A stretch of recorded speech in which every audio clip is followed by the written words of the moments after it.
এই মুহূর্তে আবারও একটি মর্মান্তিক দুঃখজনক ঘটনা নিয়ে আপনাদের সামনে যুক্ত হলাম গজলডোবা সংলগ্ন পারোমুন্ডা এলাকা থেকে।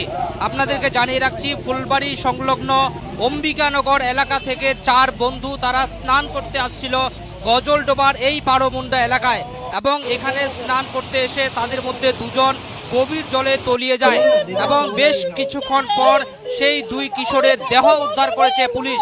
ইতিমধ্যেই কিন্তু ভোরের আলো থানার পুলিশ সেই কিশোরের দুটি দেহ উদ্ধার করে ময়না তদন্তের জন্য হাসপাতালে পাঠিয়েছে। ইতিমধ্যেই পরিবারের লোকেরা তারা কিন্তু খবর পেয়ে ঘটনাস্থলে ছুটে এসে কান্নায় ভেঙে পড়েছেন। সেই ছবি আপনাদের সামনে সরাসরি তুলে ধরছি বিশ্ব বাংলা নিউজের ফেসবুক পেজ থেকে। তীব্র গরম এবং সেই গরম থেকে খানিকটা রেহাই পেতে কিন্তু বিভিন্ন জায়গায় ছুটে চলছেন স্নান করতে। সেরকমই ফুলবাড়ি ১ নম্বর গ্রাম পঞ্চায়েতের অন্তর্গত অম্বিকানগর এলাকা থেকে চার যুবক, বয়স খুব বেশি 14 থেকে 15 বছর তাদের হবে, তারা স্নান করতে আসছিল। স্নান করতে নেমে তাদের মধ্যে দুজন তলিয়ে যায়। তলিয়ে গিয়ে বেশ কিছুক্ষণ তাদের খোঁজ পাওয়া যাচ্ছিল না। পরে স্থানীয় বাসিন্দারা তাদের খোঁজে তল্লাশি শুরু করে। পরে ভোরের আলো থানার পুলিশ পৌঁছায়।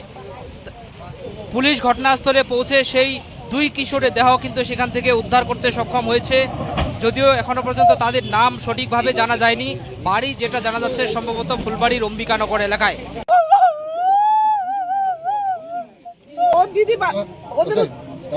ওদের বাড়িতে গেলাম, দিদিকে জিজ্ঞাসা করলাম এই খবর পাওয়ার পরে। ওর দিদি বললো আমাকে বলছে আমি স্কুলে যাচ্ছি।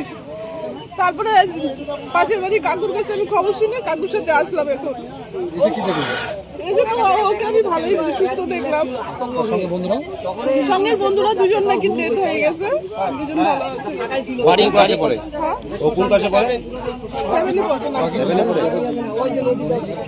আর চারজন বাইসে গেছে, দুজন বাসায় দেখেছে, ভয়ে এরা উইটা চিল্লাল্লা করতে ছিল, পাড়ার লোকজন সব চলে আসে। বাড়ি কোথায়?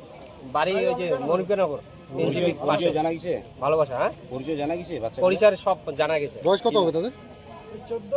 14 হবে, ক্লাস 7 এ পড়ে। কয়জন ছিল এখানে আসছিল স্নান করতে? চারজন। তার মধ্যে দুজন ডুবে গেছে। হ্যাঁ, সাইকেল আছে নিচে, এখনো ওই জায়গায় আছে। জায়গাটার নাম কি ছিল? কিভাবে হইছে ঘটনাটা? চারজন এরা সাইকেল নিয়ে আসছে, আসার পরে দুজন নামছে জলে, আর দুজন ওরা ওখানে দাঁড়ায় ছিল। তো নামতে ওরা মনে হয় নিচে চলে গেছে, মানে নিজেকে আর আটকাতে পারে না। তখন চিল্লা উপরে আসে, আমাকে বলতেছে কাকু কাকু আমার ভাই জলে চলে গেছে। তো আমি তখন বললাম তোরা নামিস না, আমি দেখি চেষ্টা করে।